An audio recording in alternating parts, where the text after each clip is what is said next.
Então, bem-vindos a mais um Beto no Mundo. E hoje, eu e o Chico Márcio levamos vocês de volta para a Grécia, no 85º episódio de Beto no Mundo, que traz a diversidade cultural e natural do planeta. E hoje nós vamos estar mostrando aqui para vocês um registro das nossas lembranças, das imagens e relatos do Estúdio Cliotour, que nos levou através do Mar Egeu. Participação especial de Francisco Marshall, helenista, historiador e arqueólogo clássico. E, para quem não me conhece, são 150 países que percorri ao longo das últimas décadas, desde o meu high school nos Estados Unidos, a formação aqui na URGS de Engenharia Civil e Arquitetura, um estágio na Macedônia, pesquisas na Suíça e um ano na Ásia que foi transformador.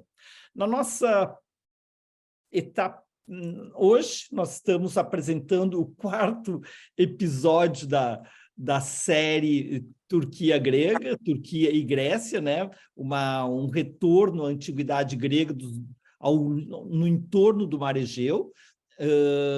Nas primeiras apresentações mostramos a ilha de Samos e Kusadasi nos seus arredores, depois fomos para Pérgamo, para Troia, seguimos para Lesbos, entramos na Grécia pela Macedônia, e hoje nós vamos fazer a parte final dessa expedição cultural através do Mar Egeu. Eu sou Beto, da Triptrave, que desde 1988 proporcionamos experiências de viagens transformadoras. Desde 2016, com a chancela do Virtuoso, concedida às melhores agências de viagens do planeta, e sempre lembrando o legado do Monsieur Roche, historiador francês, professor meu e do Francisco Marshall, que nos deixou um legado de como, dos Grand Tours, como uma oportunidade de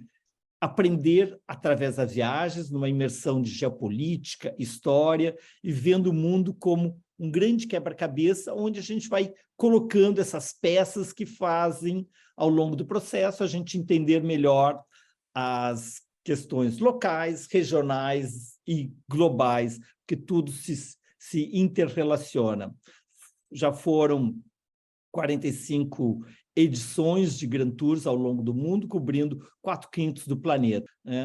E retornando, então, aqui para o nosso Mar Egeu, entre 12 e 30 de maio, nós percorremos na atual costa da Turquia, e ao longo da Grécia, 20 sítios arqueológicos, a maior parte deles Patrimônio da Humanidade pela Unesco, seguindo os passos da filosofia e de seus oráculos. Então, ao longo desses 21 dias, percorremos desde Mileto, com Tales e o início da filosofia, até Pitágoras, considerado o pai da filosofia, que nós vimos no último episódio, e hoje nós vamos avançar para grandes sítios oraculares que a gente vai estar apresentando para vocês. Então, esse aqui é os expedicionários no sítio de Dion, dedicado ao deus Zeus, que logo mais já vamos estar falando para vocês.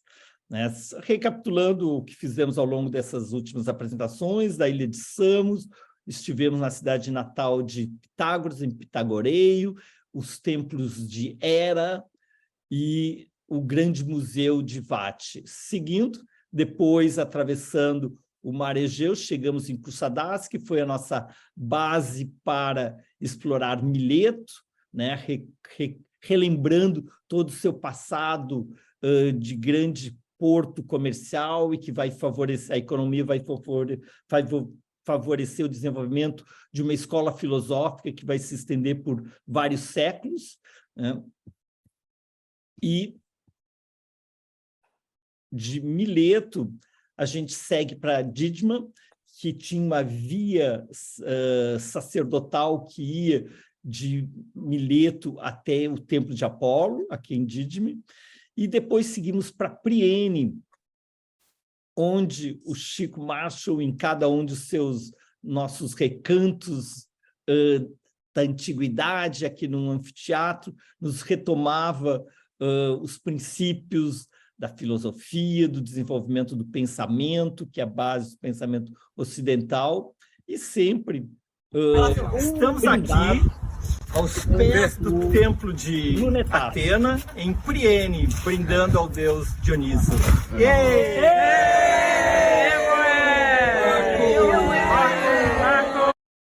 E seguindo para Éfeso, né, com todo o seu legado helenístico romano, depois a cidade do deus Dioniso, em Nisa, o seu fantástico teatro que tinha sido recém-reaberto para nosso grupo, e depois seguimos para Pérgamo, fantástico, no Asclepium, e depois neste teatro com esse cenário fantástico, depois Assos, onde Pitágoras teve uma estada de 3 anos, e finalmente Troia, onde o Chico nos levou por 8 níveis de escavações ao longo dos tempos, né? E de Lesbos, visitamos o Santuário de Mesa, o sítio arqueológico de Terni, e no Teatro de Lesbos, apresentação de o Ode a Afrodite. E em Tessalonique foi o episódio da semana passada. Tessalonique, a segunda maior cidade grega, com um museu que nos proporcionou um mergulho nos ouros da Macedônia. Pela, a cidade projetada, cidade de Filipe II, pai de Alexandre. Em Vergina, as tumbas reais dos reis macedônios, inclusive a coroa de Filipe II. Em Estágira, a cidade natal de Pitágoras, num sítio... de Aristóteles. Desculpa, de Aristóteles, num sítio natural de grande beleza, onde o Chico nos relembrou o pensamento de Aristóteles, ali com as gurias super atentas.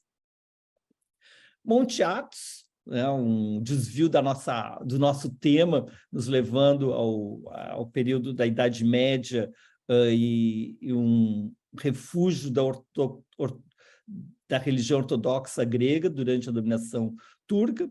E, finalmente, então, agora já estamos com o nosso público aqui para começar mais um capítulo inédito do Beto no Mundo, o 85º episódio, com Grécia e seus oráculos.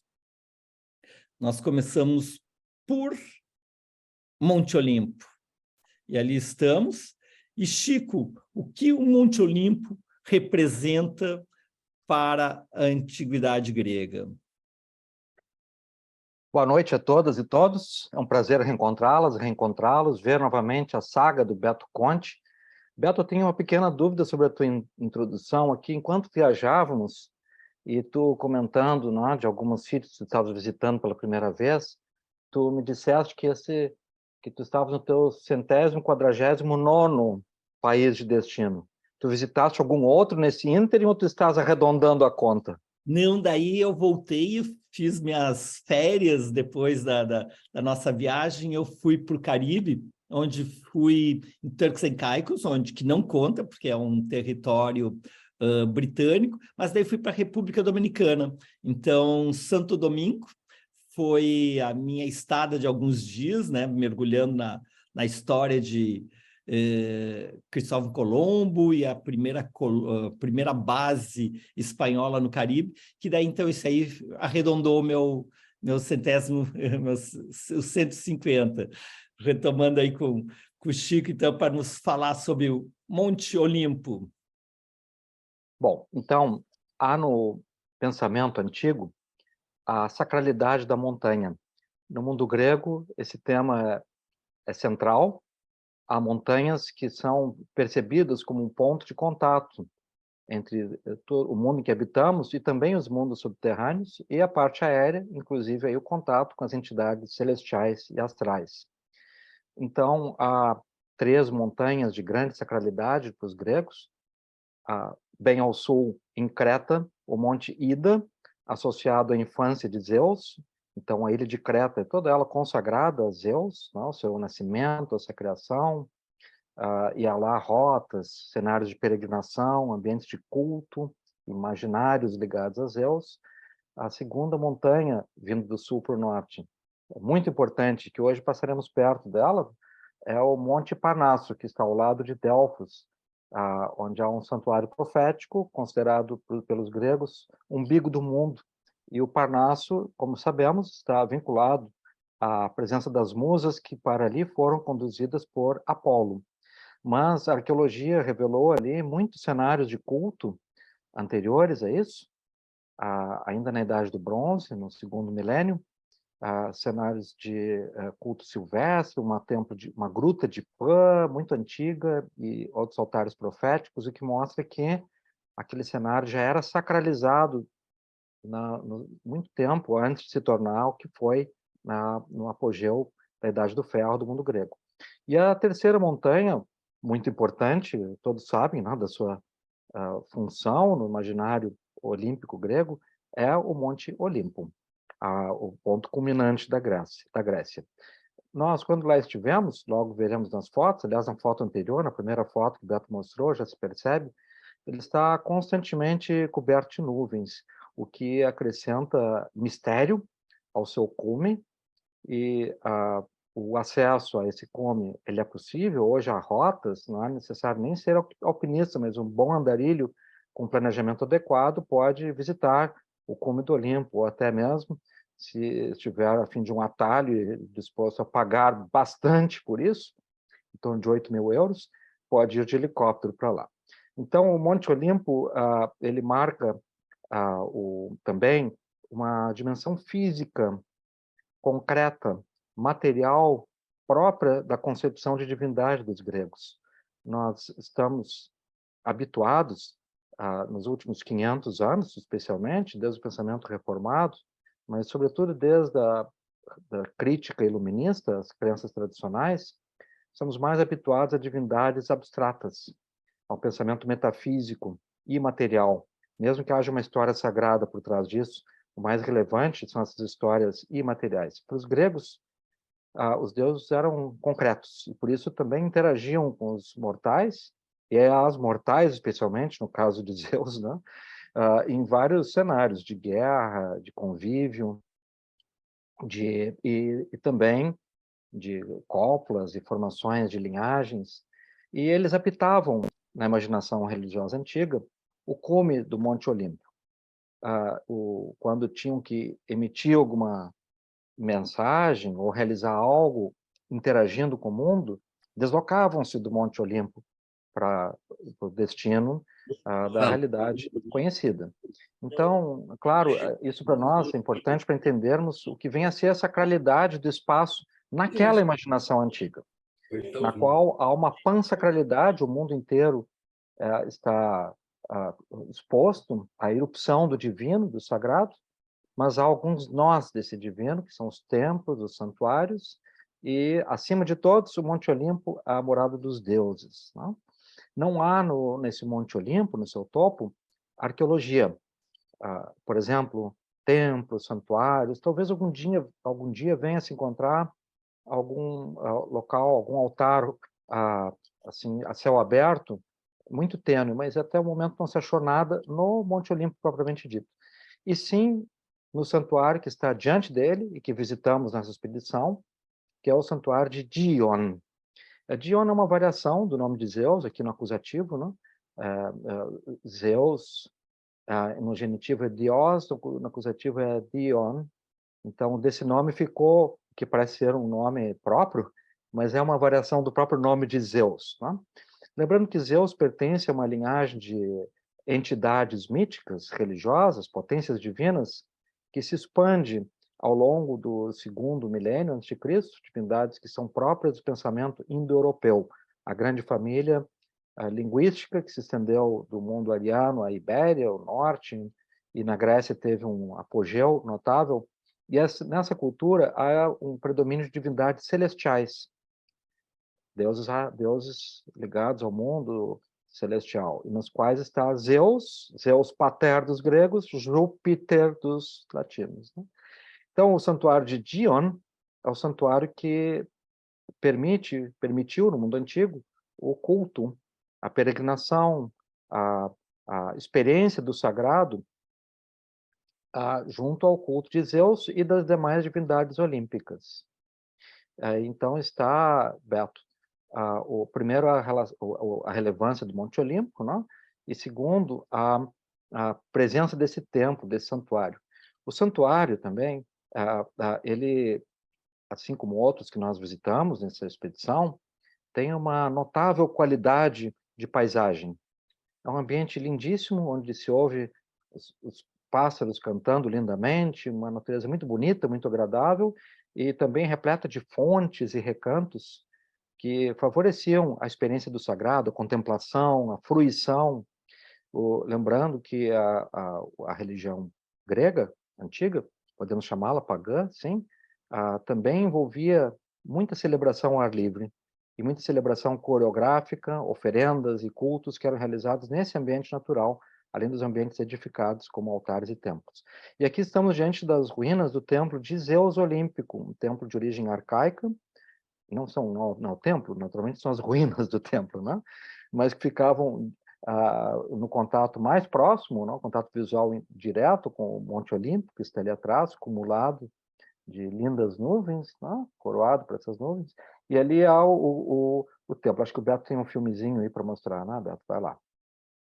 Estamos aqui em Zion, no norte da Grécia, no santuário de Zeus, aos pés do Monte Olímpico, que está atrás dessas nuvens. Aqui que, no século IV a.C., tanto Filipe II como seu filho Alexandre o Grande faziam sacrifícios de animais ao deus Zeus, para o sucesso das suas campanhas militares. Tanto de Filipe na conquista da Ática, quanto de Alexandre na conquista do mundo. Beto Conte, Estúdio Clio Tour Trip Travel para você. Assim, suplementando, Beto, além da atividade em época helenística, antes disso, na verdade, né, esse santuário já era muito importante, né? Em época arcaica já havia peregrinação, mas era sempre um capricho precioso para as figuras de poder realizarem reformas, consagrações, ampliações, ornamentos, monumentos no templo, e as dinastias macedônias o fizeram. E nesse complexo temos também esse teatro, só dar minha introdução aqui, já te devolvo a palavra. O Teatro de Dodona, com capacidade para 17 mil pessoas, utilizando... Fora de ordem. Esse é o de Dodona que vai ser depois. Pode retomar aqui com o teatro com o Monte Olímpico ao fundo. Olha, há ruínas de cerca de 863 teatros. Isso foi um levantamento concluído em 2002, mas eu sei que desde então já se encontraram outras ruínas vindas do Oriente até a Europa, o Mediterrâneo todo, o norte da África. Era uma presença quase que imperativa na cidade pós-clássica, ou seja, na cidade a partir do florescimento de Atenas, né? No século V. Então, os templos se integraram, sobretudo aos santuários, porque são arte sacra do culto de Dioniso, e se conciliam muito bem com a peregrinação, com as visitas que os santuários recebem. Então, apresentavam lá também visões do mundo sagrado polemizadas pela arte trágica ou satirizadas pela arte cômica. E em Delfos há um belíssimo teatro de Dioniso, que logo veremos, E no santuário de Dion, há também as ruínas de um teatro que, como vocês estão vendo ao fundo, ele foi reformado com uma prótese de arquibancadas de madeira para que acolha, como em muitos teatros gregos, programação artística durante o verão, quando se organizam festivais e as peças antigas são reapresentadas. Né? Ali é um teatro bastante compacto, nada muito volumoso, foi feito um aterro, né? Porque o sítio é predominantemente plano, então foi construída uma estrutura para sustentação desse templo. E nós, quando realizamos essa expedição, em cada cenário desses era um momento com uma pequena performance, um ato lúdico com a memória e a nossa presença nessa paisagem que aqui vai registrada e apresentada pelo Beto. Pitágoras, que ouviu estrelas, sábios babilônicos que as decifraram, tornaram linguagens, costumes, fantasias, destinos. E aquele rumor celeste inspirando, animando, pensamento, poesia. E aqui ouvimos a montanha, o rumor sagrado de Zeus, oromancia. O que as rochas dizem quando se movimentam, aquele rumor terrível de nuvens no alto, que impregnam a paisagem no grande santuário de Zeus. E nele juntamos palavras, os versos finais da tragédia consagrada a Zeus e Heracles, seu filho, por Sófocles, as Traquinas. Um drama pavoroso, uma tragédia, ao final, declara Sófocles, diante de um mundo transformado pelo poder terrível de Zeus. Uden tuto hoti med Zeus. E nisso tudo, nada que não seja Zeus. Bravo!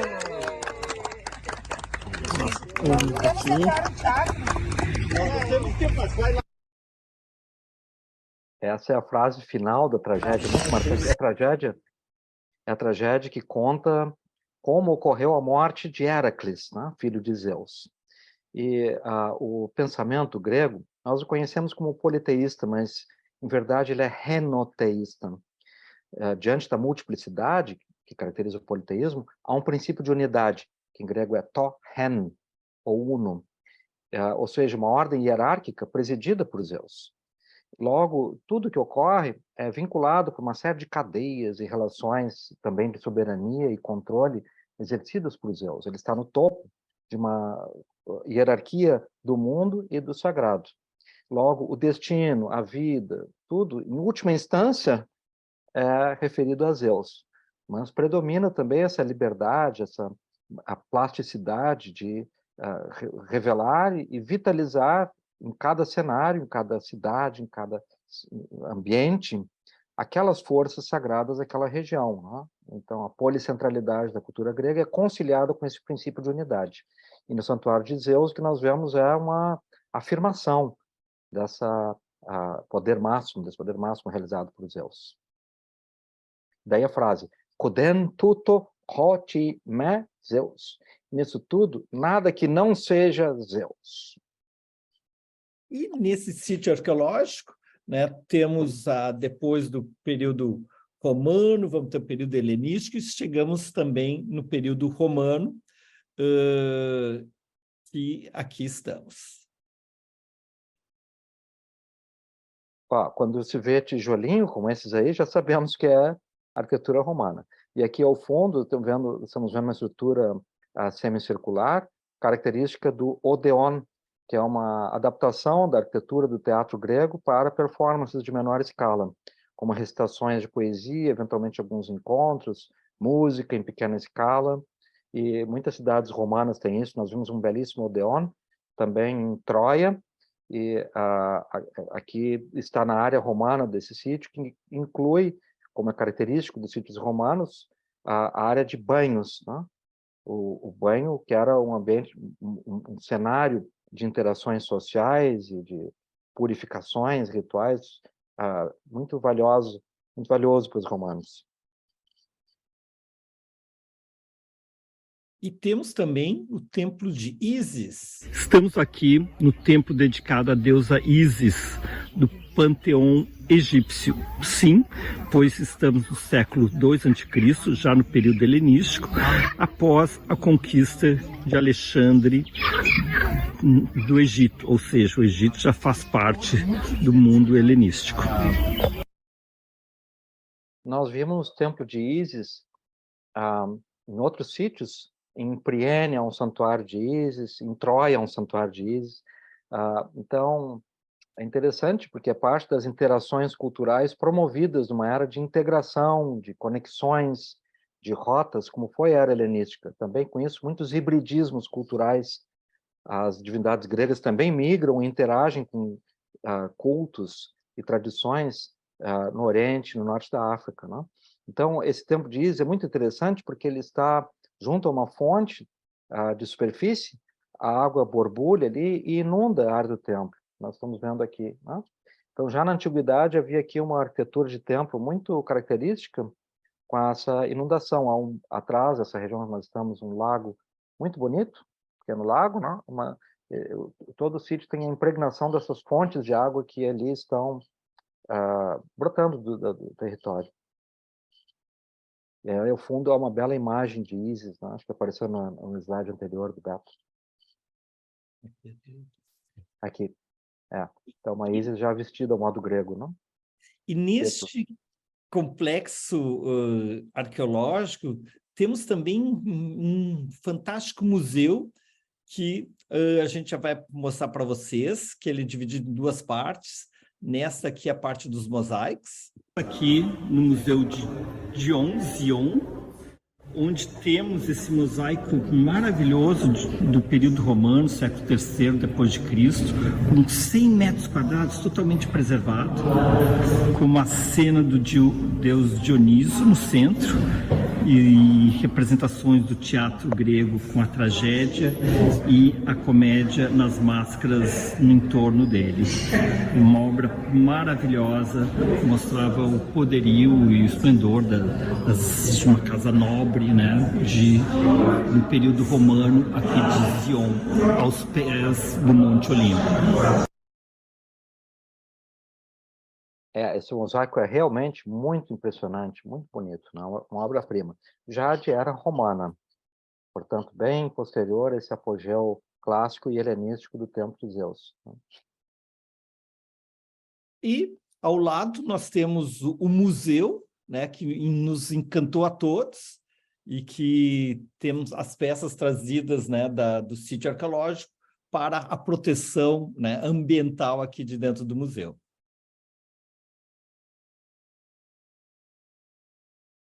Que o Chico vai comentar para a gente. Bom, as estátuas que hoje nos encantam pela beleza, no passado eram objeto de reverência, quando de Vênus, de veneração, naturalmente. Então, estavam em ambientes rituais e no seu entorno, mitos, e os mitos transformados em cantos e dança animavam a atividade cerimonial. Logo, é comum, junto às estátuas, se encontrarem também vestígios de outros artefatos de culto praticados, não? E depois transpostos ao museu, claro, predomina a personalidade de cada divindade, a beleza, a estética, não? Sobretudo porque estão descontextualizados e levados para uma galeria. Mais ao fundo, vocês estão vendo, à esquerda, junto à parede, duas bases de estátuas. Também as estátuas eram consagradas, e logo havia alguém que consagrava o espetáculo e o fenômeno social da consagração, e em torno de cada estátua um cronograma de festas e atividades que mobilizavam toda a comunidade. Então, a presença de uma estátua é também a presença de uma entidade importante na imaginação religiosa daqueles povos, que como viam o mundo e o sagrado, e também como praticavam as suas crenças festivamente diante das estátuas. Nós, para conhecermos o mito, recorremos à literatura predominantemente. E vamos, com a literatura, animar o que sabemos das imagens, das entidades, dos deuses, né, e deusas. Né? Os antigos tinham a seu dispor também memórias orais, tradições, muito ouvir dizer, e a paisagem que tinha impregnações de memória, nos vários santuários. Aqui estamos vendo as imagens vindas de um templo de Deméter. Pode seguir, Beto.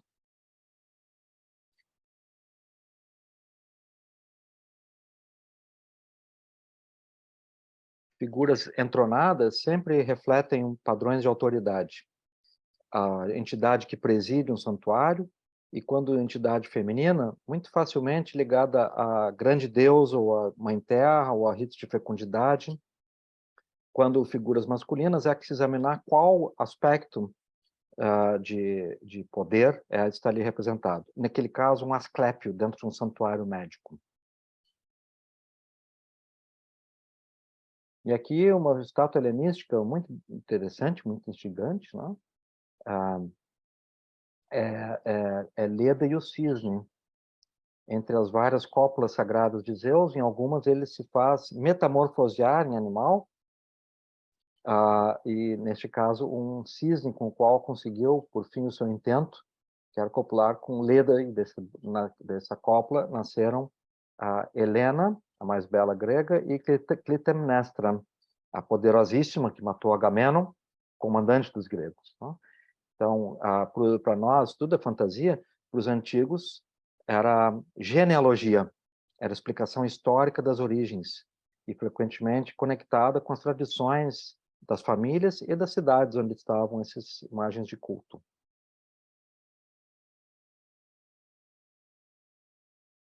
Agora, uma estela funerária, em cima o nome das pessoas que consagram, que recebem oferenda funerária, e à direita, a figura que está sendo homenageada nessa placa votiva, tá? Ambas estão cobertas com véus, o que declara a gravidade e a sacralidade da cena, e a figura que está sendo homenageada pelo monumento fúnebre, de grande prestígio e poder, está num trono e tem sob os pés um escabelo, tá? Revelando uma postura bem nobre. E atrás dela, vejam, só quase imperceptível, há uma serva com um leque, com um abano, acompanhando a senhora, né, que possuía. E aqui à esquerda há também uma outra figura atrás da que porta oferendas, né, isso que o Beto está mostrando, também acompanhando a prática ritual. É comum nós vermos nas placas votivas, esse cenário social de procissões, de servos, às vezes filhos, parentes. Quando se olha uma imagem como essa numa publicação de um livro, raramente se percebem esses detalhes que aqui estou marcando, tá, de figuras que compõem a dramaturgia da cena. As placas votivas são sempre documentos maravilhosos, né, com muito afeto melancólico, imaginações biográficas. E nesse museu em Dion há uma estátua muito instigante. Oportunamente eu vou abordá-la em um almoço Clio lá no nosso novo ciclo, né, no Patissier, porque são obras de arte também, né? Então, artistas que também realizavam ousadias poéticas e artísticas. E é o caso dessa imagem, uma imagem que desafia quem a contempla, a uma figura com postura funerária, está sentada, isso é característico da pessoa que está sendo homenageada no monumento fúnebre, e ela tem entre as suas pernas e junto aos seus braços um puto, um meninote, não? Imagina-se da sua descendência, filho, neto, coisa assim. Só que esse meninote ele tem um braço pendente, inerte, como se ele também estivesse morto, e o outro braço está erguido, com vitalidade, mostrando um contraste entre vida e morte na figura aqui representada, né? E a figura, claro, tem gravidade melancólica, enfim, não há dúvidas quanto à identidade que está ali sepultado, mas, assim, há várias insinuações que nos fazem pensar nessa imagem. Há também, junto ao trono, um galo, por vezes associado a Zeus, né? E sob os pés da figura também marca de uma suntuosidade, né, o escabelo. É uma placa de dimensões razoáveis, né, bem grande. Talvez o principal momento funerário desse museu. Muito intrigante. É maravilhoso, né? Todos ficaram encantados com ela. Eu a fotografei em detalhes, né, para depois permitirmos análise. Bom, e aí ali nós temos figura romana, a figura de época imperial romana, prenunciando o que se tornará característico da retratística romana no século II e III, e depois vai impregnar a arte bizantina. Mas tem forte origem romana, que é o olho que se ergue, né? E mostra a parte de baixo, assim, a parte branca dos olhos, acrescentando uma expressividade de piedade ou de pensamento poético.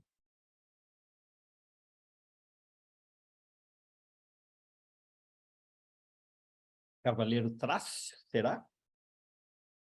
O Cavaleiro Trácio é a matriz de uma cultura mítica, visual e de realização funerária que veio da Trácia, né? Lá tem, se conhece bem o epicentro, a formação dessa cultura funerária, mas ela impregnou o norte da Grécia e aparece, como vimos, Beto deve lembrar, quem estava conosco também, vimos também em Lesbos, uma bela coleção de estelas funerárias, né? De pedras com imagens funerárias, em que predominava o Cavaleiro Trácio, que representa a fronteira da vida, entre a vida e a morte, nesse caso, uma fronteira enfrentada com o poder e a supremacia de permanência do cavaleiro. Veja que ele tem atrás de si a marca de uma capa, que os romanos chamavam clamis, e sobre os pés do cavalo vai uma serpente, que também é um animal desde cedo associado às fronteiras entre a vida e a morte, pela sua letalidade, pela troca da pele.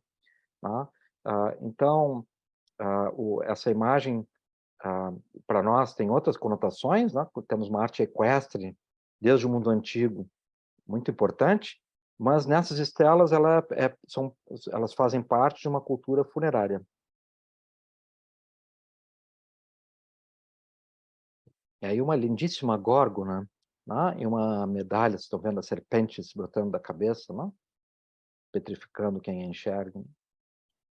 E de lá nós seguimos, viajamos até Ionina, onde o Chico teve a oportunidade não, acordou cedo, ele e o Antônio, para explorar o museu local. Então, aqui é a bela cidade de Ionina.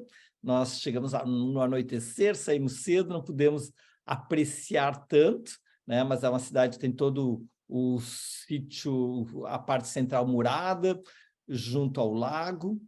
E aqui, né, quem saiu de noite para jantar, né, nós percorremos uma parte da cidade murada, ali a Lísia, a Marie-Thérèse, a Carla, e no dia seguinte o Chico acordou cedo e veio aqui no museu, e vai compartilhar conosco os seus achados dele e do Antônio.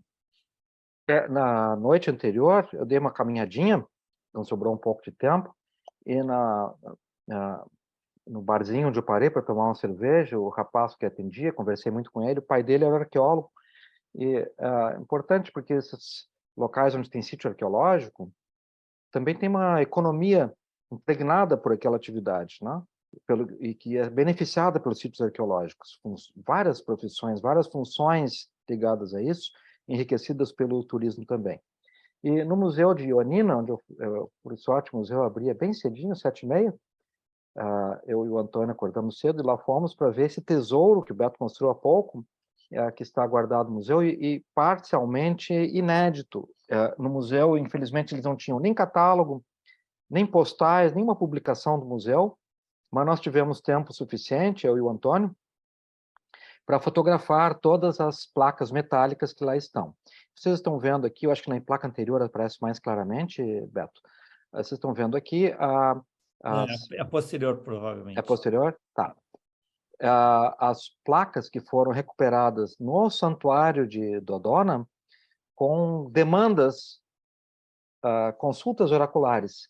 Então, elas eram inscritas na placa e depositadas junto ao grande carvalho de Zeus, na Casa Sagrada, grande Casa Sagrada, e recolhidas pelos sacerdotes, que depois as devolviam com respostas, seja anotadas no verso, algumas que mostram essa resposta, ou em outras placas com exatamente o texto oracular. Aqui a gente tem uma muito característica, que também é célebre por conter a escrita em formato Bustrophédon, ou Caminho do Boi. Vejam, começando na primeira linha, ela vai, de cima, né? Ela vai, como nosso costume gráfico, da esquerda para a direita. Porém, no Bustrophédon, ela vai e faz uma voltinha, assim, como se fosse o boi no fim do arado, né? E volta da direita para a esquerda. Então, a segunda linha, vocês estão vendo ali, a quarta letra é um beta invertido. Na primeira linha, a segunda letra é um beta, no sentido que nós conhecemos, né? Então, esse tipo de escrita é próprio de uma época em que não havia ainda uma normalização dos padrões de escrita. Isso ocorreu muito tardiamente na escrita grega, né? Então, havia muitas variantes, e uma delas é essa, que é o chamado escrita do Bustrophédon. E aqui com uma das várias demandas oraculares que nós documentamos no sítio, para depois, perdão, no museu, para depois podermos revitalizá-las no sítio que visitamos. Aqui está uma das... Bom, ali para nós tem duplo tratamento. Primeiro, o texto grego transliterado, para os caracteres gregos atuais. A leitura epigráfica ela é bastante desafiadora, varia muito o tipo de escrita, inclusive a grafia de letras. Em alguns lugares tem letras que não há em outros, né? Então, assim, é uma ciência muito especializada a epigrafia. Então, em cima aparece apenas a transliteração, onde há algumas letras que alguns poderão não conhecer, como no terceiro espaço, entre as barras, há um digama ali. E depois, então, uma tradução do grego antigo para o grego moderno.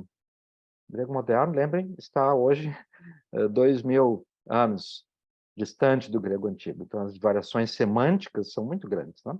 E embaixo a tradução feitas.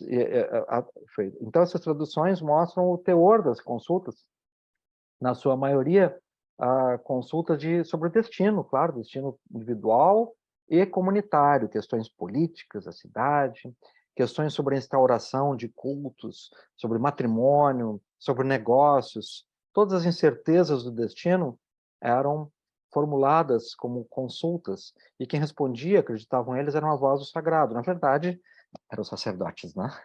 Então, os sacerdotes julgavam as conveniências, se manifestavam com certa ambiguidade, sem se comprometer com catástrofes que poderiam sobrevir.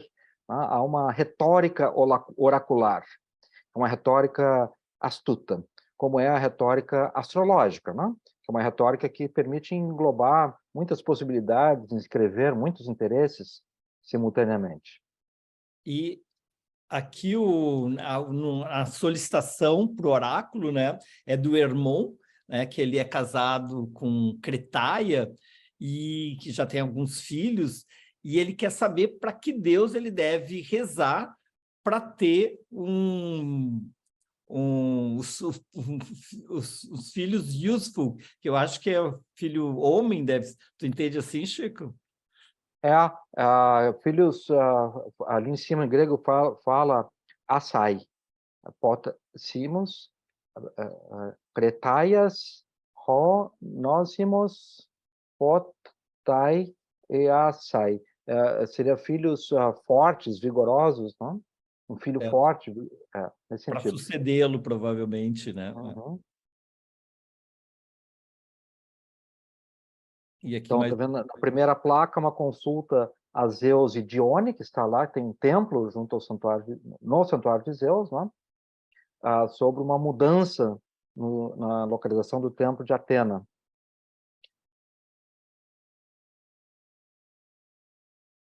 Aqui algumas outras placas, veja essa de número 6, imitam um lábaro, que é uma fita, né? Uma faixa.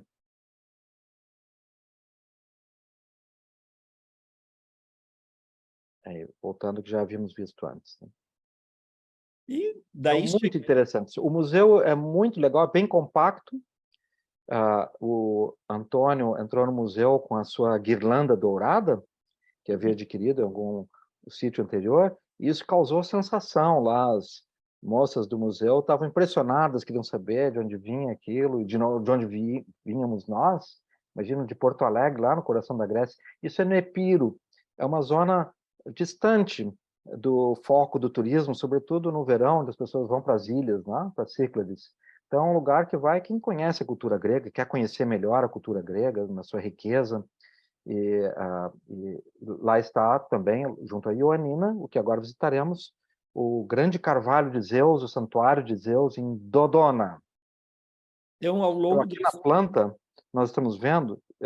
perdão, Beto? Eu não pode falar, era isso que eu ia saber a planta. Nós entramos aqui bem... Esse é um mapa da situação atual no sítio, tá? Então, aqui a entrada, o estacionamento e a recepção e tal, nos leva para uma via, um lugar muito bonito, muito agradável, com um cenário verdejante, num vale com montanhas lindíssimas, e o que primeiro vemos é o Teatro de Dioniso. O visitante antigo entraria pelo outro lado, extremo oposto, bem na extrema direita aqui, Beto. Então ele entraria e veria primeiro o local dos templos em que estava também o templo de Zeus.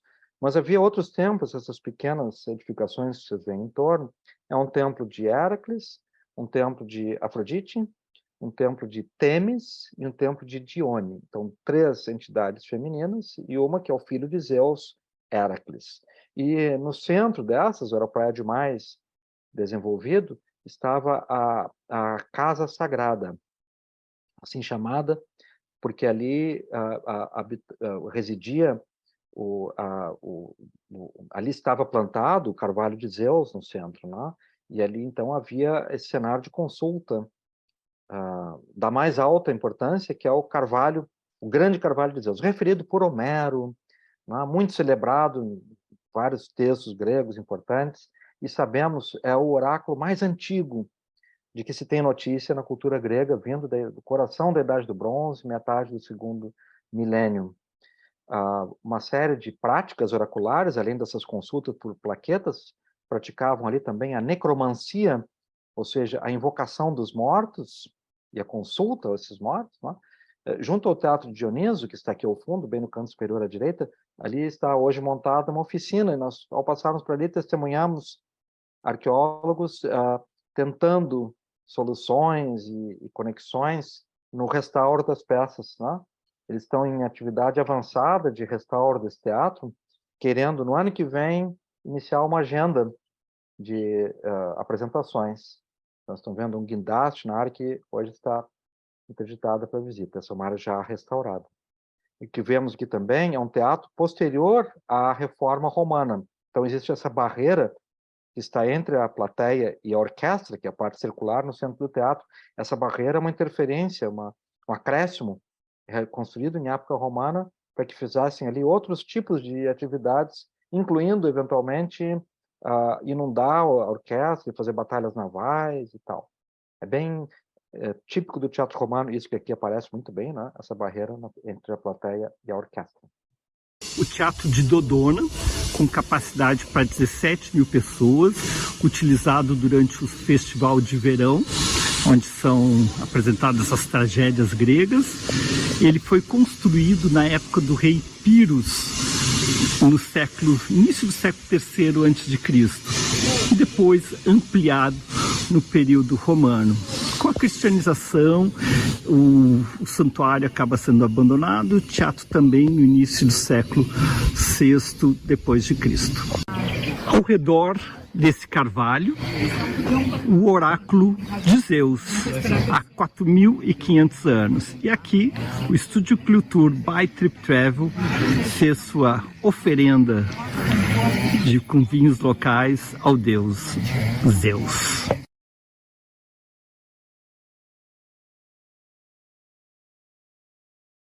E nós temos aqui o nosso poeta. Posso apresentar, Chico? Claro, isso foi uma coisa maravilhosa. Nós tínhamos, ao longo do trajeto, muita chance de rememorar e recitar poesia, mas também de ouvir as novas criações do professor Heleno. Além do seu nome, ele próprio é um classicista, um helenista consagrado, poeta mineiro, e ao longo do trajeto foi anotando, imaginando, e no caso ele vai nos apresentar um poema que ele criou depois da visita ao templo de Dion, onde naqueles banhados havia alguns sapos, né? Coachando. E esse coachar dos sapos, ligado ao santuário de Zeus, essas demandas e oráculos, inspiraram no Heleno o poema que agora veremos e ouviremos, porque eu tive a felicidade de filmar isso, né? Tá esse belo registro de um momento poético no coração do Teatro de Dioniso, no Santuário de Zeus, em Dodona. Deixo-lhe a minha oferenda antes do fim do dia. Espero, Zeus, que entendas esta minha ousadia. Sendo velho e até decano, não posso caçar pantera. Zeus me entende tão humano como um solido era. Em vez de matar gente, trago, pois, de sangue frio, um bicho bem diferente que colhi ali do rio. Ao ofertar-lhe um sapo das barras do Monte Olimpo,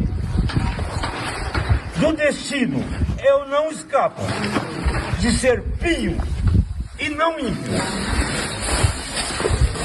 No meu altar tropical não posso trazer carneiro. Então peguei no brejal um sapo bem brasileiro.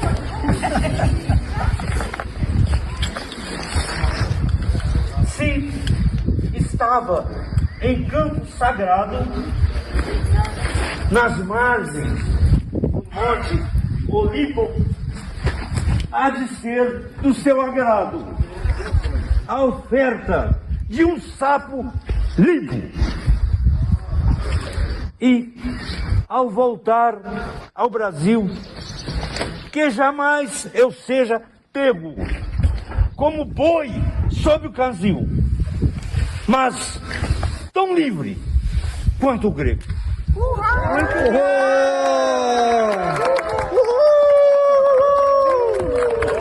Nosso poeta José Geraldo Heleno.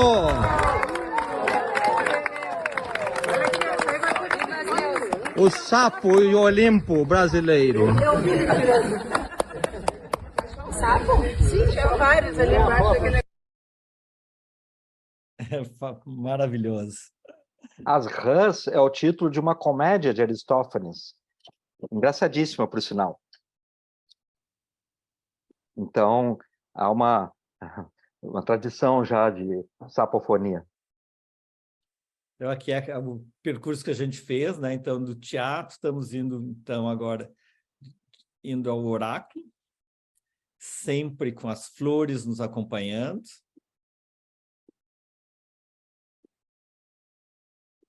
Bela Solange, as gurias.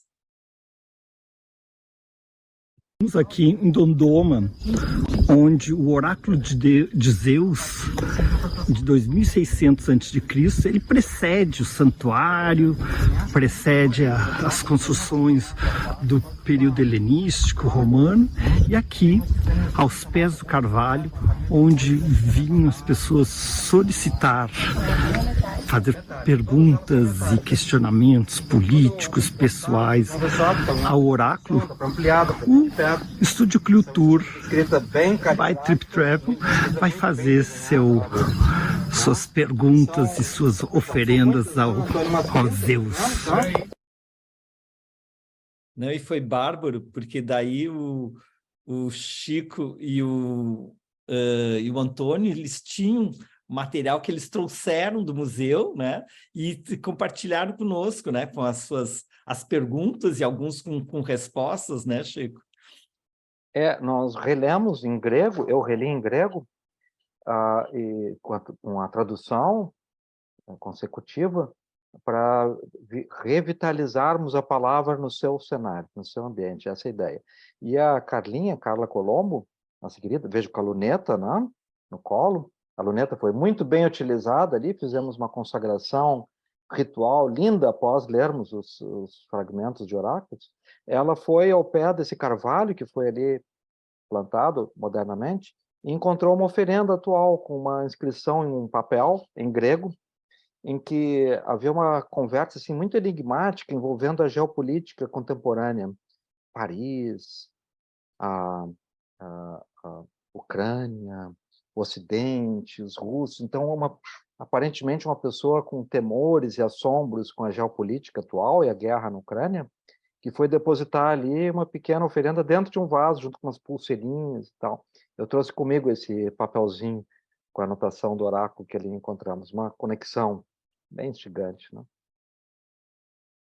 E aí, no momento dessa leitura, poucas horas antes, havíamos fotografado e preparado para o nosso convívio essa amostragem das palavras do oráculo de Zeus.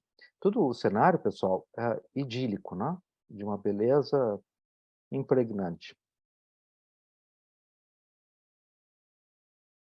Todos não poderiam estar mais felizes, né? Vinha um sátiros, é uma expedição enófila. Maravilhosa. Não, e ouvir em loco, né, as perguntas, as respostas, depois fazer o brinde, né, faz com que esses momentos a gente nunca esqueça, né? E aqui eu coloquei uma seleção de alguns dos vários excelentes vinhos que nós degustamos, onde brindamos, fazendo o famoso lunetaço, né? O Shiraz. Então, cada dia nós tínhamos o compromisso de buscar as novidades sempre com os vinhos locais, né? Não só local grego, né? Mas como das diferentes regiões para quais nós estamos percorrendo. E de lá, de Dodona, a gente seguiu até Meteora, e passando por uma pequena cidade de Metsovo, né, apinhada na montanha, super bonitinha, né, hoje revitalizada pelo turismo. Base para muitos turismos de natureza, trilhas, estava tendo uma competição que estava uma corrida pela natureza que estava acontecendo naqueles dias. E ali, então, nós estamos atravessando a região do Épiro em direção a Tessália.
Para todos nós, é novidade, ninguém tinha feito ainda essa travessia por essas montanhas, né?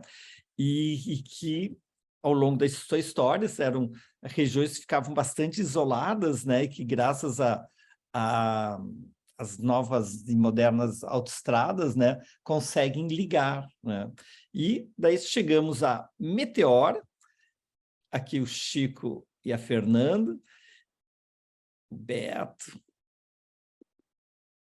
e que na chegada a gente já viu esse complexo rochoso, com onde, a partir do século XI, os monges vão começar a se estabelecer como locais, os eremitas, né, buscando o isolamento para suas meditações. E a partir do século XII começam pequenas comunidades monásticas e, finalmente, vão ser construídos 6 mosteiros, que nós vamos ter a oportunidade de visitar. Chegamos no entardecer, daí caminhamos aqui para a cidade vizinha, e no dia seguinte... Estamos aqui em Meteora, com essa formação rochosa tão peculiar, onde, a partir do século XI, monges escolheram como seu local de retiro. A partir do século XIII, começa-se a construção de mosteiros. Chegou a ter 20 mosteiros no topo dessas rochas. Hoje temos 6, 4 de monges e outros 2 de monjas, todos como este que a gente está vendo no ápice de uma rocha. Coisa mais maravilhosa, sonho que se realiza, um dos lugares da Grécia que eu sempre quis visitar, só agora se realiza.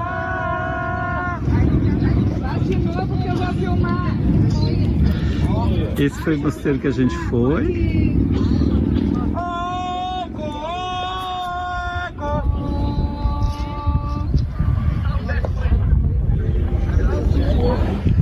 Muito, muito, muito lindo. Um maravilhoso mundo de Meteora, com esses monolitos fantásticos, com mosteiros ortodoxos no topo deles.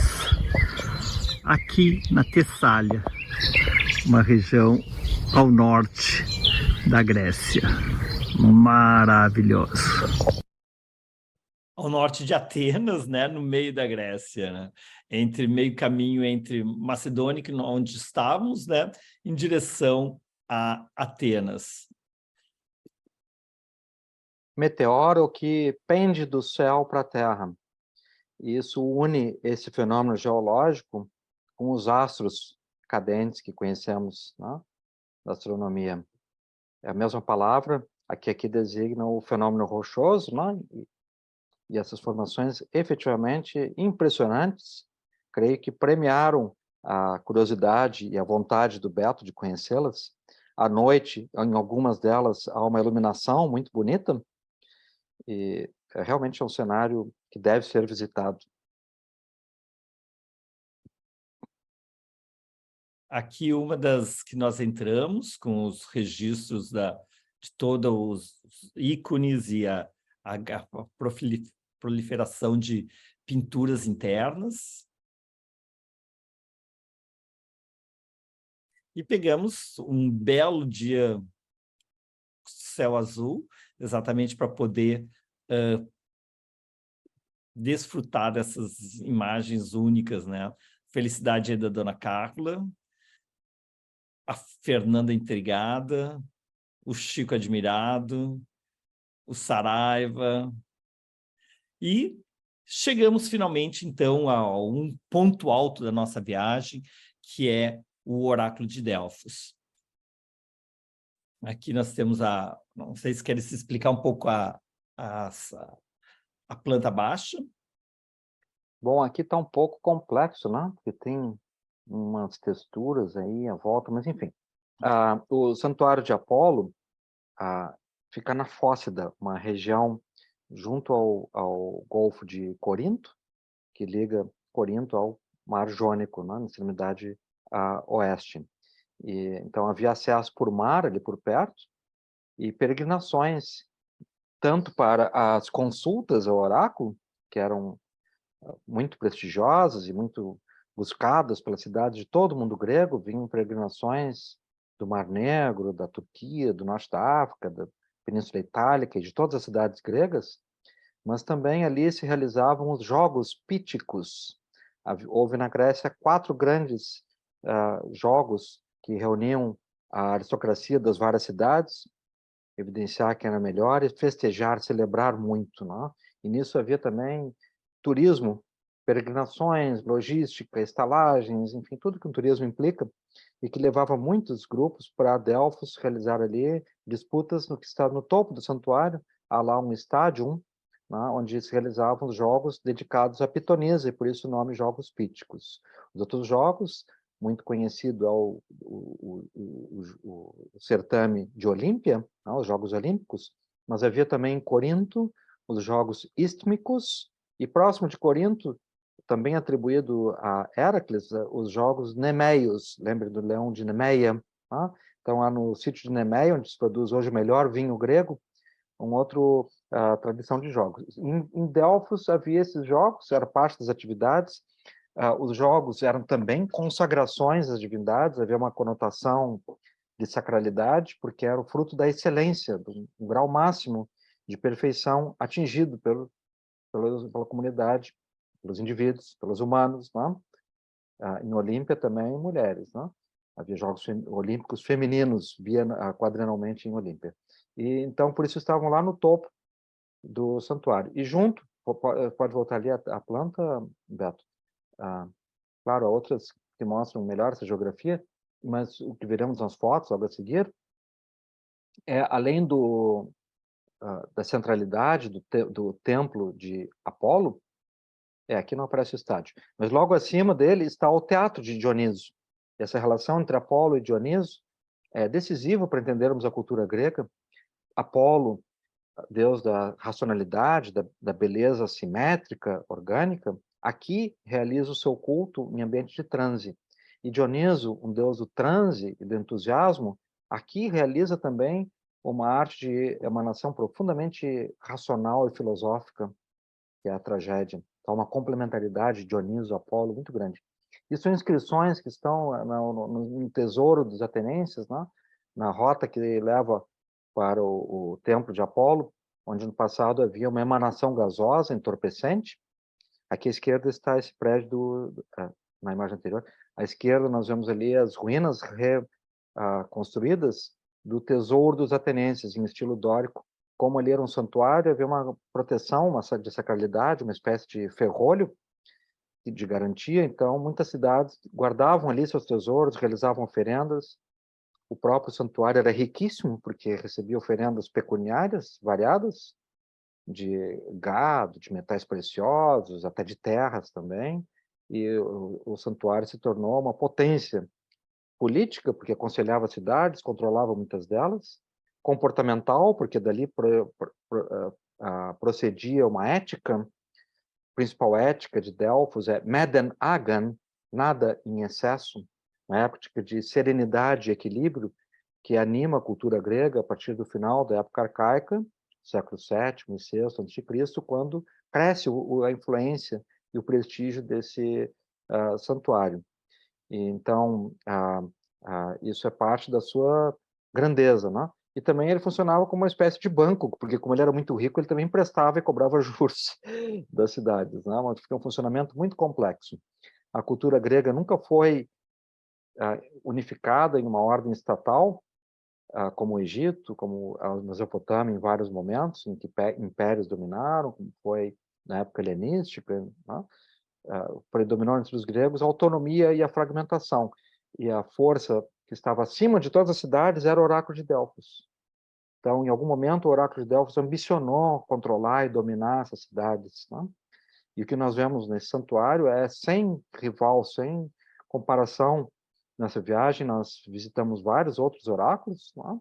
Em Didima, em Claros, Esquizeus, em Dodona, todos interessantes, é claro, nenhum tão monumental, tão grandioso como é o santuário de Apolo em Delfos.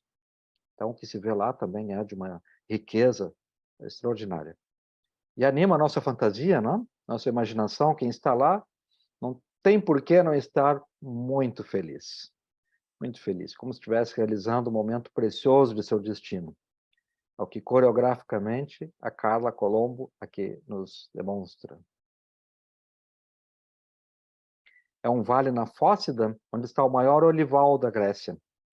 Ali na foto anterior, nós vimos, diante do templo, um pouco antes do templo de Apolo, o templo de Atena Pronaia, ou seja, que está antes do templo no caso de Apolo, né? É esse que está ali no centro da imagem. as colunas reerguidas, feitas com tambores, e aí está o Beto, acho que vai nos dar uma explicação, né, Beto? Aqui no Santuário de Delfos, onde atrás de mim, no Templo de Apolo, o oráculo se manifestava. Por milênios era um ponto de solução de mistérios. Do século VI ao século IV a.C., ou seja, do período arcaico ao período clássico, foi seu apogeu. Consultantes, não qualquer um, estados, vinham aqui verificar e perguntar ao oráculo se deveriam ir à guerra, se deveriam abrir algumas colônias. Vocês lembram muito bem a história do rei da Lídia, que disse, devo atacar a Pérsia? E o oráculo disse, se atacares a Pérsia, um grande reino vai se extinguir. E ele atacou, e ele perdeu, ele retrucou, e o oráculo disse, eu não disse qual dos reinos queria perder. Estamos aqui no oráculo de Apolo, no Santuário de Delfos. Boa tarde. O Santuário de Apolo, que do século VI ao IV a.C., funcionou o oráculo famoso do deus Apolo. Aqui a ágora do período romano. Ô Chico, e essa história do que eu contei se passa aqui no oráculo de Apolo ou em algum outro oráculo? Olha, o oráculo de Delfos era, sobretudo, um oráculo de valor político. Então, as cidades o buscavam, percorriam, mandavam emissários, embaixadores, havia um cronograma, um calendário, né? Então, as consultas predominavam, assim, pelo menos as que têm o registro histórico, né? Heródoto, o historiador, anotou muito sobre o oráculo. E um dos grandes autores de literatura grega, que é o Plutarco, autor das Vidas Paralelas, foi um sacerdote em Delfos, né? Então, ele contou muito sobre o oráculo, sobre o seu funcionamento. Logo, a gente tem um conhecimento bastante rico do funcionamento desse oráculo, né? E da mecânica que ali operava, das manipulações que esses sacerdotes realizavam, entendendo que são teatros do sagrado, né? São formas que figuram uma certa imagem do sagrado que ali funciona. Então, aqui estamos vendo as ruínas do Templo de Apolo, e nessa área, bem no centro do templo, ali ficava o ônfalos, o umbigo do mundo, e junto a ele um trípode, um caldeirão, que era parte do mobiliário do cenário, restrito à pitonisa, a sacerdotisa profética, que ficava ali instalada, e ela quem teria as visões do sagrado e as transmitiria aos sacerdotes. O consulente entregava aos sacerdotes por escrito a consulta que desejava, que trazia da cidade, da família, né, que levava ali, e esses sacerdotes é que faziam a consulta à pitonisa. Então, eles é que ouviam depois essas respostas e retransmitiam o conteúdo já versificado, em metros, na música sagrada dos gregos, que é a mesma usada por Homero, o verso hexametro-dactílico. E dali sairia, então, uma resposta ambígua, complexa, uma retórica muito sofisticada, muito elaborada, feita para cativar e responsabilizar o ouvinte. O oráculo não dizia assim, cartesianamente, né, vetorialmente, o que deveria ter sido feito, mas dava ao consulente uma margem de opção, para ele elaborar uma estratégia de opções, de inteligências, enfim, de parte pessoal. Isso é próprio da cultura grega, né? Favorecer a ética, a opção, e em Delfos era assim também. Além disso, nesse templo havia uma emanação de um gás entorpecente, o etileno, queimas de folhas, de incenso, de muito material ritual, o que criava toda uma aura, uma teatralidade mística muito forte. Aqui estamos vendo isso tudo do topo do Teatro de Dionísio. Vejam que ambiente grandioso, né? É um cenário absolutamente maravilhoso, o Santuário de Apolo em Delfos. À nossa esquerda aqui é um pedacinho do Monte Parnaso.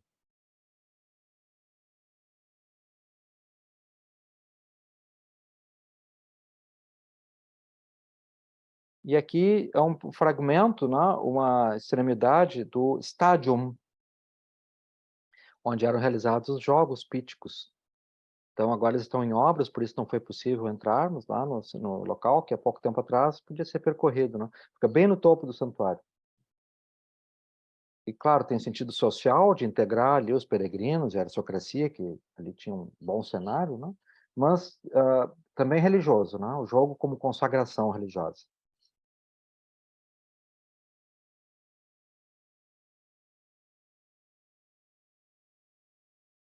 Estão Antônio e Clarinha na frente do Tesouro dos Atenienses. Aqui durante o nosso lunetaço délfico, né? Um belíssimo lunetaço. Tivemos que fazê-lo bem discretamente, porque não é muito bem-vindo na Grécia. Os guardas são muito zelosos assim, do sítio. Na Turquia e na Itália, a gente faz o que quer nos sítios. Né? Na Grécia tem que assim, monitorar o que os guardas estão vendo ou fazendo. Né? Mas ninguém impede que a gente expresse nosso furor dionisíaco. Né? E eu acho que nesse momento também inspiramos mais um poema, não foi, Chico? Em AM recitou um poema maravilhoso. Aí vai. Je suis allée au marché aux fleurs et j'ai acheté des fleurs pour toi, mon amour. Je suis allée au marché à la ferraille et j'ai acheté des chaînes, de grosses chaînes pour toi, mon amour. Je t'ai cherché, je ne t'ai pas trouvé, mon amour. Com flores tudo bem, mas com correntes não, né? Muito bem, lindo, Anne.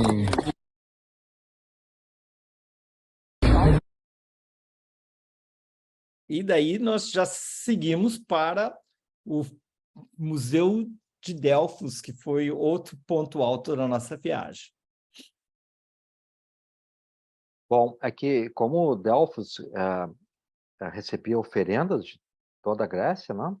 Ali há não apenas a arte local, mas várias tradições que convergem, né? Oferendas por exemplo, em prótomos, que são os ornamentos de vasos em bronze, há muitos, né? Em trípodes e calteirões, que são materiais de oferendas, e esculturas que são didáticas do mito. É um dos mais belos museus da Grécia, o Museu Arqueológico de Delfos. Pode passar, Beto.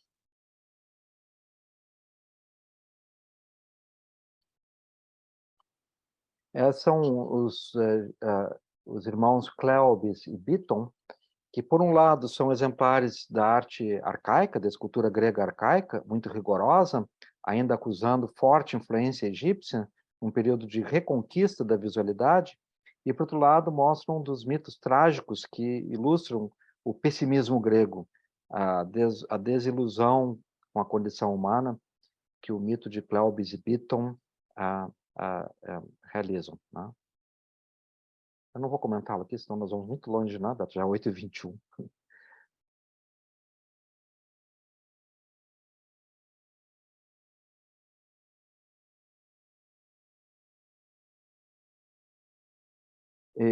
Em época romana, o templo foi muito ornamentado.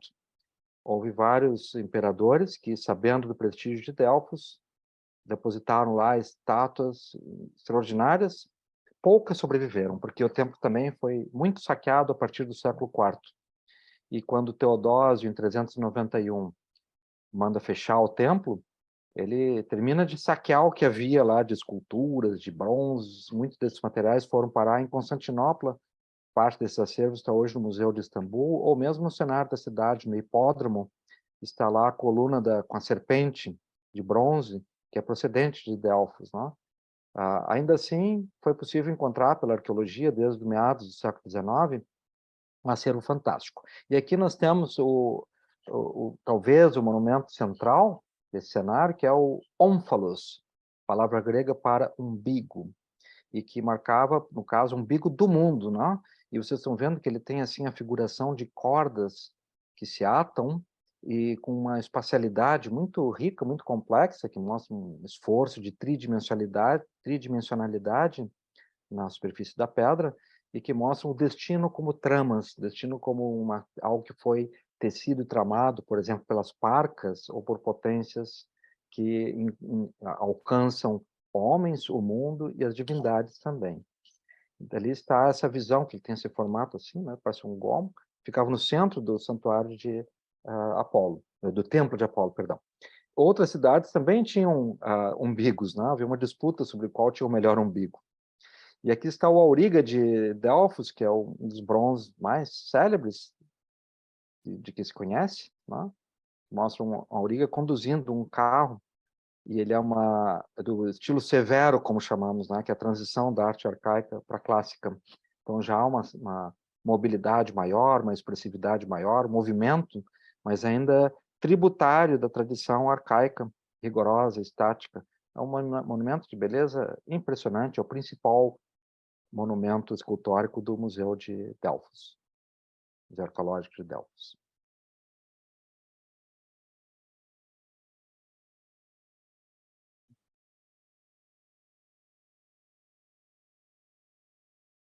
E, retornando a Atenas, né, a gente quis complementar essa nossa apresentação, onde nós viemos desde do santuário de Zeus em Dion, em Dodona, o de Apolo em Delfos, né? E chegamos agora, então, ao Museu Arqueológico de Atenas para o fechamento desses 3, no caso aqui 4 episódios, lá foram 21 dias, onde percorremos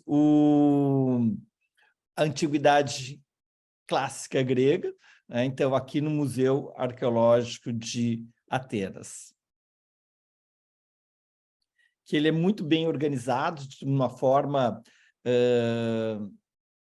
cronológica, né? Onde temos todas as diferentes civilizações que, ao longo de toda a península, né, e das suas ilhas concentradas aqui em Atenas. Devolvo aqui a palavra para o Chico. Bom, o Museu Arqueológico Nacional também é um símbolo da identidade cultural grega. E, por isso, ele integra acervos procedentes de todas as áreas, de todas as províncias da Grécia, e que são também representativos das diversas etapas da história e da cronologia grega. Então, há um acervo muito rico, procedente de Micenas e das ilhas onde há arte cicládica, e essas são as primeiras obras que se vê quando entra-se no museu. À direita há uma galeria com arte cicládica. Aqui vemos 2 figuras muito representativas, que são o arpista e atrás o flautista de Keros, uma ilha próxima de Paros, né? Em Paros havia um mármore excelente, e vejam, o arpista está entronado, um trono similar ao de figuras com grande poder e prestígio da realeza, tem em mãos a lira em que cantava sagas de grande interesse da aristocracia da época, porque as vinculava com as tramas do sagrado, deuses e deusas, não? Então, as sagas antigas eram predominantemente pautadas pela relação entre mortais e imortais. E atrás, aquele flautista toca um instrumento que teve longa história na música antiga, o syrinx, uma dupla flauta com uma palheta vibrante, que tinha um efeito perturbador e hipnótico. Essas imagens são da época cicládica, portanto, em torno de 3.500 a.C., quando o Egito nem estava ainda unificado como nação. E se desenvolvia nas ilhas gregas uma linguagem, ao mesmo tempo, de técnica material, escultórica e de figuração do sagrado. Logo, predominam largamente nas imagens da arte cicládica figuras antropomórficas femininas. Essa à esquerda, por exemplo, aparece sustentando os seios, que é uma expressão como se fosse um código, né? O núcleo de uma mensagem, o DNA de uma imagem, que examinamos ano passado, Beto deve lembrar bem, e demais pessoas que estavam conosco no Tour Afrodite, que está ligado à origem e desenvolvimento das imagens de Afrodite, desde o mundo mesopotâmico, a partir da Fenícia, em Chipre, tá? As imagens, o culto e as representações do sagrado feminino são transmitidas com figuras femininas que portam os seios, assim, com as mãos, né? Por vezes seios mais volumosos, né? Mas então, não é apenas uma imagem casual, mas é um elo de uma longa memória cultural das entidades femininas, aqui em arte cicládica. Essa máscara de ouro estava numa tumba em Micenas, e Schliemann, que andou escavando ali, depois que foi corrido da Turquia, corrido de Troia, ele designou como a máscara de Agamenon, máscara funerária de Agamenon. E há várias outras, como também placas que cobriam todo o corpo, de figuras adultas e algumas crianças. Um riquíssimo tesouro em ouro encontrado em 1876 em Micenas, a cidadela da cidade mais importante da Grécia na Idade do Bronze, que liderou os gregos indo a Troia. Se é Agamenon ou não, não há como saber, é claro, né? Mas também não há por que recusar a fantasia de Schliemann, depois de tanto que ele fez. E esse é talvez o vaso mais importante de todos os vasos gregos. É aquela ali, a famosa ânfora do Dipylon, monumental, 1,30 m de altura, com decoração arcaica, geométrica, em meandros e linhas, e uma cena figurativa de oferenda funerária ao centro.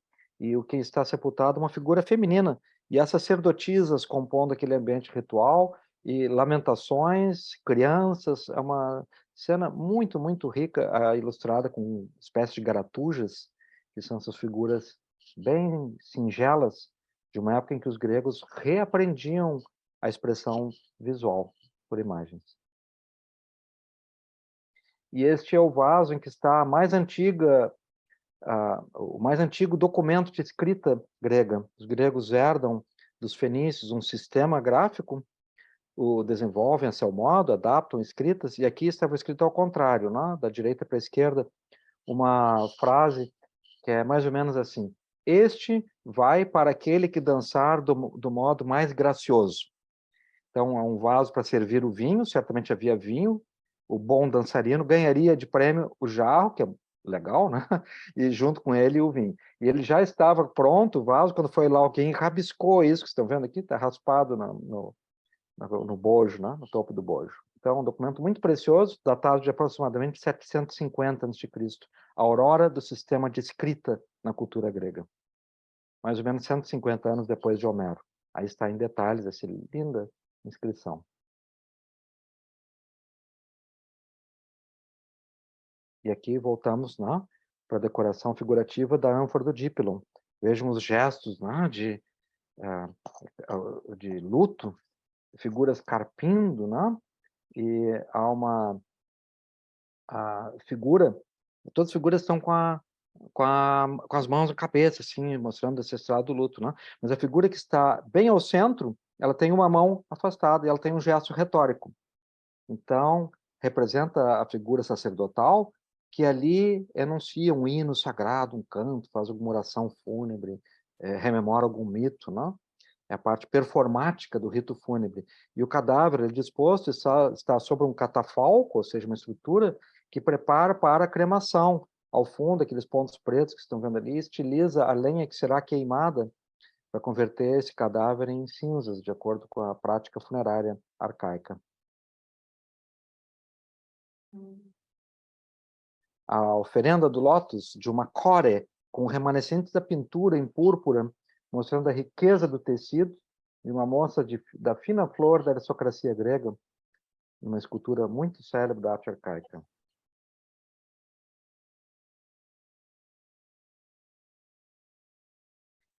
Esse também, um kouros, nesse museu, né, a partir da visita à ânfora, se entra na área escultórica, e ali se vê a revolução na qual passou-se de uma arte rigorosa, rígida, de inspiração egípcia, como essa arte arcaica que aqui vemos, para a Revolução Clássica, que as imagens ganharam, né, melhor dizendo, na técnica escultórica, na arte grega, uma naturalidade, uma verossimilhança anatômica, liberdade, movimento, que levarão ao apogeu da arte grega como cultura clássica. Em frente, Beto. Então, é possível ali, bom, isso aqui é o detalhe da imagem que vimos antes, né? Veja que a figura feminina, ela puxa um pouco a saia para o lado, porque ela está dançando. Só para nós que ela está estática. No ambiente que lhe dá origem, um ritual, ela é coreográfica.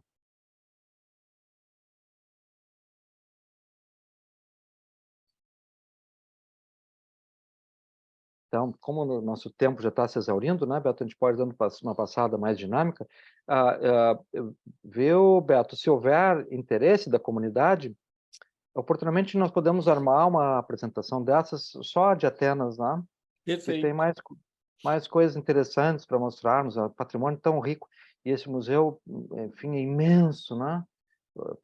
Há muito pouco ali visível hoje. Bom, esse, por exemplo, é o Zeus de Artemidoro, que é um sítio onde havia um templo de Ártemis, né? Por isso esse nome, ao norte de Egina, a ilha que está diante da Ática. Foi encontrado no século passado, recebeu um restauro muito severo, muito amplo.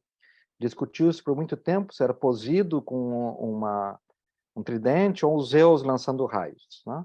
Ele revela essa revolução visual, uma figura dinâmica, vigorosa, a tensão e repouso, um pé sustenta e outro em repouso acusa o movimento, né?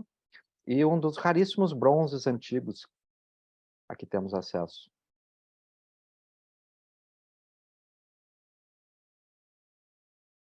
O vaso de Nessos. A área de cerâmicas ocupa um andar inteiro do museu. Praticamente todo o segundo andar é consagrado à escultura, à cerâmica pintada, que é um vaso panatenaico, uma Palas Athena representada, um vaso que era dado de prêmio nos Jogos de Atenas, os Jogos Panatenaicos. Se solta um Chico Marshall num museu desses, não termina nunca a visita, né?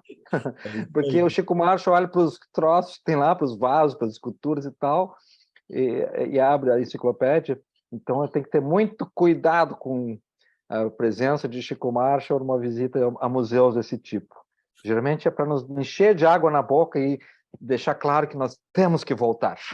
E, no caso, voltaremos após a nova obra do museu. Estão começando uma reforma monumental. Dentro de alguns anos será inaugurado o novo Museu Arqueológico Nacional em Atenas, que será um dos grandes museus da história da humanidade. Aí vamos lá, né, Beto, fazer uma visita mais profunda em Atenas, né? Porque da Ática é possível visitar muitos sítios do seu entorno, e são também notáveis, maravilhosos, encantadores, né? Também balneários, praias, há muitos cenários que permitiriam nós realizarmos oportunamente um séjour em Atenas, né? E dali fazer pequenas expedições, né? Perfeito. Então, com a fala de Chico, a gente termina o nosso ciclo da antiguidade grega, né, onde nós percorremos ao longo desses 4 episódios e ao longo de 21 dias do Estúdio Cultura, né, a rota do pensamento clássico e dos oráculos. E eu queria, então, agradecer muito o Chico, né, pela participação aqui, a todos vocês que nos acompanharam, tanto na expedição quanto aqui nos nossos episódios. Queria convidar vocês para o próximo episódio, que vai ser ligando só o nome, as Amazonas da Antiguidade, né, com a Amazônia nossa brasileira. Então, há 2 semanas atrás, eu tive percorrendo a Amazônia a bordo do Iberostar e pelo Rio Negro, e convido vocês, então, para o dia 28 de agosto, daqui 2 semanas, né, para a gente conhecer mais sobre a diversidade natural e cultural brasileira, né, com a maior floresta do mundo e com toda a nossa diversidade étnica, com os nossos povos originários. Então, com vocês, logo mais vocês vão receber o convite, e com isso a gente termina a apresentação de hoje. Agradecer imensamente o Chico pelo tempo e principalmente por compartilhar todo esse teu conhecimento, tua paixão, né, pelo tema aqui com a gente. Obrigado, Chico, e muito obrigado a todos.